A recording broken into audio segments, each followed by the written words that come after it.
Assalamualaikum warahmatullahi wabarakatuh. Alhamdulillah hamdan katsiran tayyiban barakan fihi kama yuhibbu rabbuna wa yarda.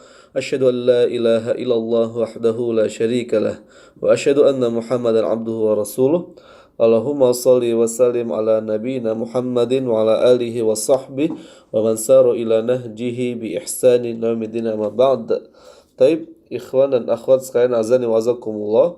Hari ini kita akan membahas mengenai catatan tajwid yang berada pada ayat kelima dari surah Fatihah. Ya, seperti biasa, Anda akan bahas terlebih dahulu 3 poin awal mengenai kesalahan fatal yang mungkin saja terjadi ketika kita membacanya. Yang pertama yang berkenaan dengan panjang dan pendek, yang 1 ke 2 dan 2 ke 1. Ya, 1 ke lebih dari 1 atau yang lebih dari 1 ke 1 harokat. Ya, taib. Kita perhatikan di sini panjang 2 harokat ya berada pada lafaz alif ya. Kemudian lafaz ada 2 tempat, iya pertama dan iya kedua. Kemudian nasta'in pada ain ya, ain kasrah, di mana pada ain kasrah yang terakhir dibaca dengan 2, 4 atau 6 harokat. Adapun yang iyyaka pada 2 tempat tersebut baca dengan 2 harokat. Jadi bisa dikatakan tidak boleh kita memberikan bacaan yang lebih panjang pada selain tempat-tempat tersebut. Misalkan ada yang membaca iyyaka na'budu wa iyyaka nasta'in ya. Ada di kafnya itu dikasih jeda ya, pada di sini dikasih jeda. Ada yang membaca mungkin dia takut ya,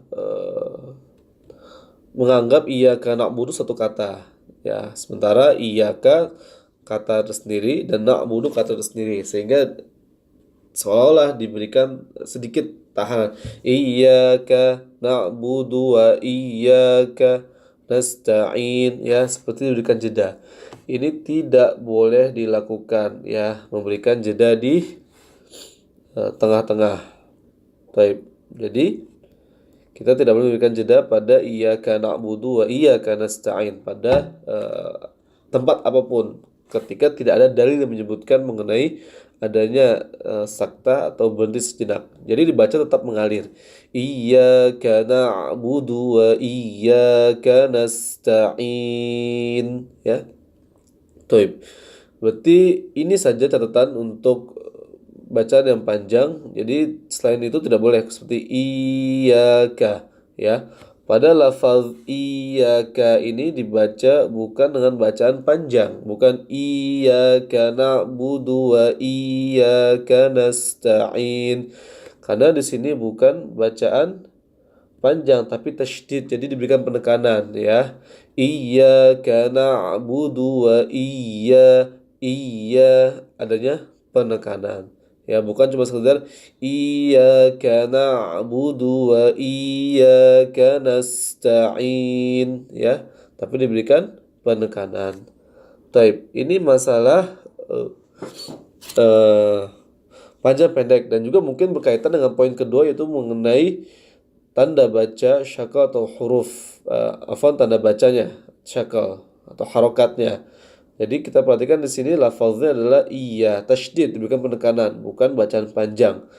Kemudian pada lafaz dal dhammah itu jangan diberikan sedikit tahanan juga. Iyyaka na'budu wa iya, seperti diberikan suara yang lebih panjang dari yang seharusnya. Karena ketika kita konsisten satu harokat pada tempat lain, maka apapun yang memiliki hukum yang sama itu harus juga diusahakan sama. Jadi iyyaka na'budu wa iyyaka nasta'in, bukan iyyaka na'budu wa iyyaka nasta'in ya. Taib, ini mengenai poin kedua, itu tanda baca atau syakal atau harokat. Yang tasydid aja pada iya saja, selebihnya ya fathah, kasrah, dan dhammah, sukun seperti biasa. Ya, itu insya Allah bisa difahami. Poin yang ketiga yang berkenaan dengan kesalahan huruf yang mungkin terjadi. Ya, kita perhatikan di sini Kesalahan huruf yang biasa terjadi pada lafaz kaf ya, dibaca agak iya ka agak tebal, tipis saja iyyaka na'budu ya, tipis saja.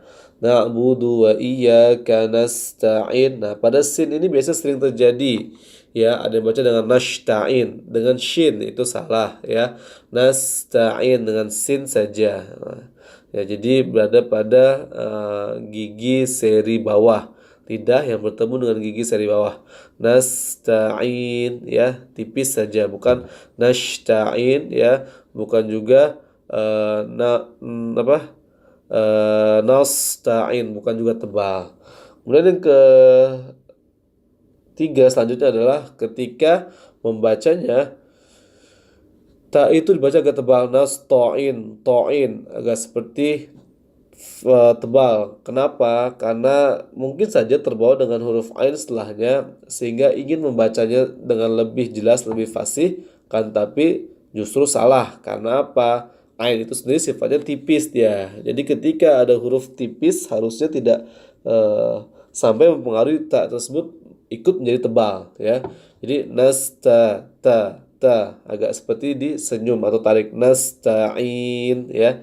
Dan begitulah pada huruf ainnya di kasrokan, bukan nasta'in ain ya, langsung nasta'in in ya, bukan nasta'in ain ya, bukan ain. Kalau ain berarti dia ke fathah dulu baru kasroh. Yang benar adalah tetap langsung ke kasroh, nasta'in ya. Untuk belajar seperti ini kita mau tidak mau harus bertalaki kepada guru atau ustazah yang memiliki kemampuan ilmu di bidang tajwid ya. Taib itu merupakan kesalahan fatal yang mungkin saja terjadi ya, karena antum ketika baca ta jadi to, tebal jadi langsung seperti to, nasta'in ya. Dan juga di huruf akhir sebagai catatan ya, itu dengan huruf nun, nasta'in ya, bukan nasta'im ya, seperti penjelasan di ayat-ayat sebelumnya ya. Tapi mungkin itu yang bisa Anda sampaikan yang berkenaan dengan catatan tajwid pada surah Al-Fatihah ayat yang kelima. Semoga bermanfaat. Assalamualaikum warahmatullahi wabarakatuh.